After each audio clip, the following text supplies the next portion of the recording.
Hello friends, welcome to अजू top.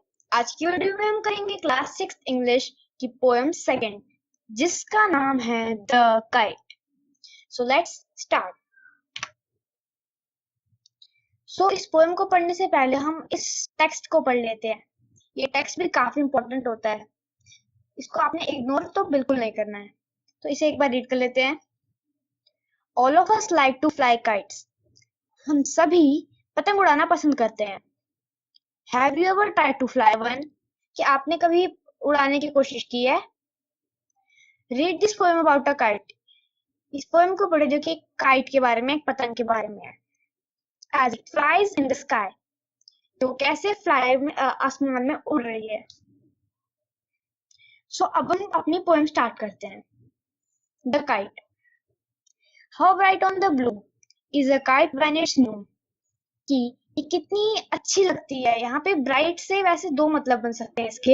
एक तो अच्छा लगना और दूसरा चमकना। कि कितनी चमकती है फिर अच्छी लगती है ये पतंग आसमान में जब ये नवी होती है।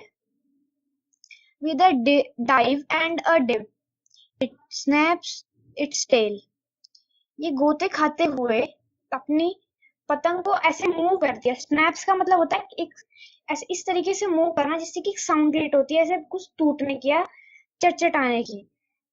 इट स्नैप्स इट्स टेल, ये अपनी पूंछ को चटचटाती है। Then soars like a ship with only a sail. फिर ये ऐसे ऐसे उड़ने लगती है, इतनी ऊंची उड़ाने भरती है जैसे कि एक शिप जो कि सिंगल सेल वाली, इसके पास सिर्फ एक सेल है। With only a sail. Sail क्या होता है पहले ये देख लेते हैं। सेल एक पार्ट होता है शिप या किसी बोट का। आप ये देख सकते हैं, इस पार्ट को सेल कहते हैं। बट हाँ, ये जो बीच वाला पार्ट है, जो आपको ये पिलर सा दिख रहा है, इस पार्ट को सेल नहीं बोलते। सेल सिर्फ इस पार्ट को बोलते हैं। ये जो साइड साइड में, इसे मास्ट बोलते हैं। ये इनको सपोर्ट करने के लिए ये होता है। तो अब हम वापस अपनी पोएम पे आते हैं। As over tides of wind it rides. कि कैसे हवा की लहरों पे सवारी करती है। राइड्स का मतलब यहाँ सवारी करने से मतलब ये है कि कैसे उड़ती है हवा की लहरों के साथ। Climbs to the climbs to the crest of a gust and pulls. ये चढ़ जाती है क्रेस्ट पे। क्रेस्ट क्या होता है? जो लहरें होती हैं, पानी की लहरें, उन लहरों में जो ऐसे ऐसे जो शेप सी बनती है, इसमें जो सबसे ऊपर का हिस्सा होता है, जो टॉप का एरिया होता है, टॉप पॉइंट जो होता है, उसको क्रेस्ट बोलते हैं। कि कैसे चढ़ जाती है ऑफ अ गस्ट, हवा के उसके साथ, हवा के झोंके से, एंड पुल्स, और उसके जो दबाव पड़ रहा होता है, जो उसे खींच रही होती है उसकी वजह से। और जैसे कि आपने देखा होगा कि हवा जब चलती है और आप पतंग उड़ा रहे होते हैं, तो जो पतंग होती है वो हवा की डायरेक्शन में खींच रही होती है, यानी हवा उसको अपने पास खींच रही होती है अपने साथ। ऐसा इसलिए होता है क्योंकि वो उस पर एक पुल बना रही होती है। हवा उससे टकरा के उसे खींचती चली जा रही है, और इसीलिए हमारी काइट उड़ती भी है। ऐसा नहीं होगा तो हमारी काइट भी नहीं उड़ेगी। Then seems to rest as wind falls. और फिर ऐसा प्रतीत होता है, ऐसा लगता है कि अब ये रेस्ट करने लग गई है, ये रुक गई है। As wind falls, जैसे ही हवाएं रुकती हैं। अब नेक्स्ट स्लाइड पे आते हैं। When strings go slack, you wind it back. जैसे ही इसकी डोरी ढीली पड़ने लगती है, you wind it back. Wind it back से यहाँ पे लिखा है wind back. Wind back एक फ्रेज है जिसका मतलब होता है वापस लपेटना। आप इसे वापस लपेट लेते हैं उसकी डोरी को जब वो ढीली पड़ने लगती है।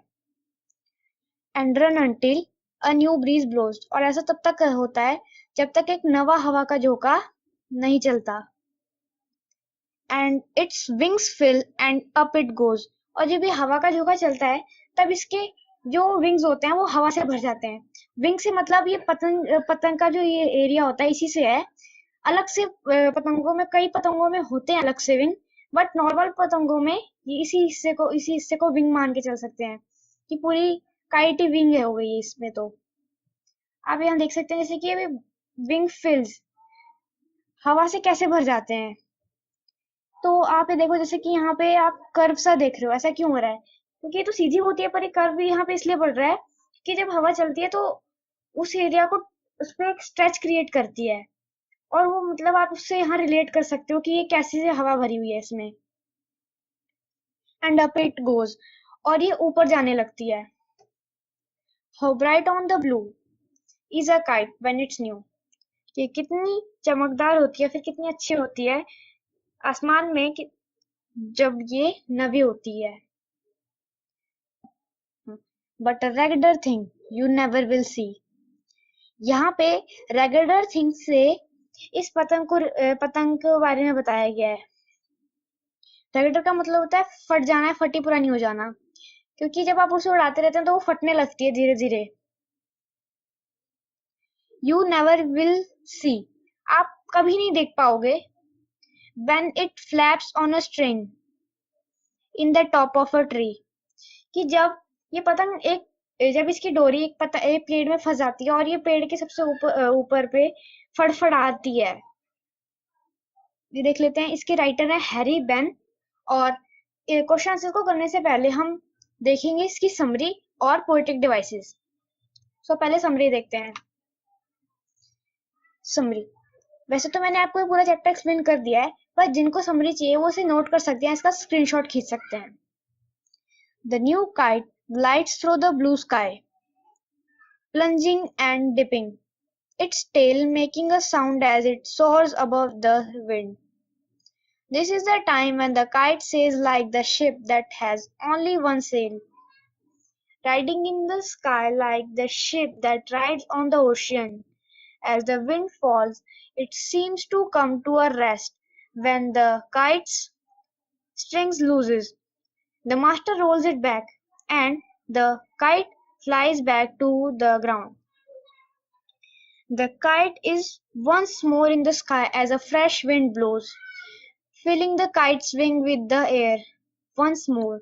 But when the strings get caught in the tree, it flaps as is soon torn and dirty. So ये हमारी समरी थी। अब इसके पोएटिक डिवाइसेस देखते हैं। ये इसके पोएटिक डिवाइसेस है। पोएटिक डिवाइसेस पहले मैं आपको बता दूं होते क्या है। पोएटिक डिवाइसेस उस तरीके को बोलते हैं जिस तरीके से एक पोयम को और अच्छा बनाया जाता है। जैसे कि यहाँ पे आप देख सकते हैं दो पोएटिक डिवाइसेस यूज हुए हैं, एक तो सिमिली और एक है अलिट्रेशन। तो पहले सिमिली का एग्जांपल देखते हैं। सोर्स लाइक अ शिप, अब जैसे कि आप देख सकते हैं ये कंपेयर किया गया है, पतंग को एक शिप से कंपेयर किया है जो कि एक सेल वाली है।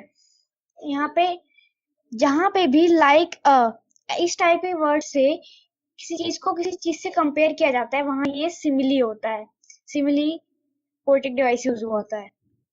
अब उसके बाद एलिट्रेशन। एलिट्रेशन में इसका एग्जांपल देखते हैं।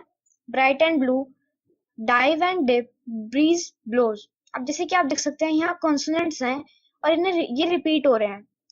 तो जहां पे भी कोई कॉन्सोनेंट रिपीट हो रहा होता है उसे एलिट्रेशन कहते हैं। अब इसके क्वेश्चन आंसर्स पे आते हैं हम। Working with the poem, list out the action words in the poem. अब आपने यहाँ पे एक्शन वर्ड्स को यहाँ लिस्ट करना है, लिखना है। तो पहले मैं आपको बता दूं एक्शन वर्ड्स क्या होता है। एक्शन वर्ड्स वो होते हैं जिससे किसी काम के होने का पता लगता है, जैसे कि ईट, गो, स्लीप, ऐसे वर्ड्स। तो इस पोएम में जो ऐसे वर्ड यूज हुए हैं उनको आपने यहाँ लिखना है और उसके बाद उनके मीनिंग्स ढूंढने हैं। Find out the meanings of these words. अब इसके आंसर देख लेते हैं। Run, falls, sources, pulls, rides. So ये है और उसके मतलब देखते हैं। रन, रन का मतलब होता है कि जब हम चलते हैं, हम नॉर्मली जब चलते हैं तो हम कोई एक्स्ट्रा फोर्स नहीं लगाते। रन होता है जब हम एक्स्ट्रा फोर्स के साथ एक्स्ट्रा पावर लगा के उससे भी ज्यादा तेज भागते हैं, तेज चलते हैं, उसे हम रन कहते हैं। फॉल्स, फॉल्स का मतलब होता है गिरना। सोर्स सोर्स का मतलब होता है हवा में बहुत ही ऊंची हाइट पे उड़ना। पुल्स पुल्स का मतलब होता है कि किसी किसी चीज को फोर्स लगा के अपनी तरफ खींचना। राइड्स राइड का मतलब होता है कि किसी चीज पे बैठ के उसके मूवमेंट को कंट्रोल करना। अब नेक्स्ट क्वेश्चन की तरफ आते हैं। Read these lines from the poem. Then soars like a ship with only a sail. The moment of the tailless kite is compared to a ship with a sail. This is called a simile. Can you suggest what or who the following action may be compared to? अब इस question में आपने करना क्या है, जैसे कि हमने अभी जो पोएटिक डिवाइसेस पढ़े थे कि उसी के ऊपर बेस्ड क्वेश्चन है कि जहां पे भी लाइक वर्ड का यूज करके किसी चीज को किसी चीज से कंपेयर करते हैं वो सिमिली होता है। अब ऐसे यहाँ पे भी है, आपने जो सेंटेंस है यहाँ पे कुछ भी लिख दे, आप अपनी मर्जी से कुछ भी लिख सकते हैं कि वो किसकी तरह चलता है, तो आप यहाँ लिख सकते हैं घोड़े की तरह। अगर वो तेज चलता है तो आप यहाँ घोड़े की तरह लिख सकते हैं। और ही ईट्स लाइक, और वो किसकी तरह खाता है, तो आप यहाँ कुछ भी लिख सकते हैं जैसे कि डॉग और एक्सेप्ट कुछ भी लिख सकते हैं, जैसे कि आपकी मर्जी है। अगर वो अच्छे तरीके से खा रहा है तो आप कोई और वर्ड यूज कर सकते हैं, अगर वो अच्छे तरीके से नहीं खा रहा तो आप यहाँ डॉग यूज कर सकते हैं, क्योंकि डॉग्स बहुत अजीब तरीके से खाते हैं, आपने देखा ही होगा। शी सिंग्स लाइक, वो कैसा गाती है आप यहाँ लिखेंगे। अब वो किसकी तरह गाती है, अगर वो अच्छा गाती है वो, तो आप वहां लिख सकते हैं नाइटिंगेल, क्योंकि जो कोयल होती है वो अच्छा गाती है। अगर वो नहीं अच्छा गाती है, वो गंदा गाती है, तो आप यहाँ लिख सकते हैं क्रो, क्योंकि क्रो की आवाज अच्छी नहीं होती। इट शाइन्स लाइक, कि वो किसकी तरह चमकता है। अब चमक रहा है तो आप यहाँ दो वर्ड यूज कर सकते हैं मेनली, एक तो स्टार हो गया कि स्टार्स भी चमकते हैं और मून भी चमकता है, आप यहाँ मून भी यूज कर सकते हैं। उसके बाद इट फ्लाइज लाइक में वो किसकी तरह उड़ता है, तो आप यहाँ कुछ भी लिख सकते हैं जैसे कि हेलीकॉप्टर, एरोप्लेन, काइट, कि वो किस चीज की तरह उड़ रहा है, आपको वो देख के पता लगेगा कि वो कैसे उड़ रहा है। तो आंसर तो यहाँ पे मैंने दे रखे हैं, जो यहाँ नीचे देख सकते हैं आप, पर अगर आपको यहाँ पे कुछ और लिखना है तो आप वो भी लिख सकते हैं, वो भी आपका आंसर सही रहेगा। अब नेक्स्ट क्वेश्चन पे आते हैं। ये एक एक्टिविटी है जो कि आपने खुद से करनी है। Try to make a kite with your friends. अपने दोस्तों के साथ मिलके पतंग को बनाने की कोशिश करनी है। कलेक्ट द थिंग्स, आपने चीजें इकट्ठी करनी है जो कि पतंग को बनाने के लिए रिक्वायर्ड है, जैसे कलर पेपर या फिर न्यूज़पेपर, थ्रेड धागा, glue, a thick stick that can be bent, एक ऐसी स्टिक जो कि मुड़ सके। After making the kite see if you can fly, पतंग को बनाने के बाद आपने ये भी चेक करना है कि क्या आप उसे उड़ा सकते हैं।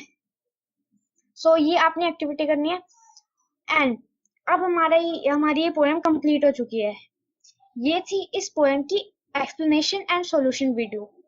अगर आपको वीडियो अच्छी लगी हो तो लाइक जरूर करना, and don't forget to subscribe my channel. Thanks for watching our video.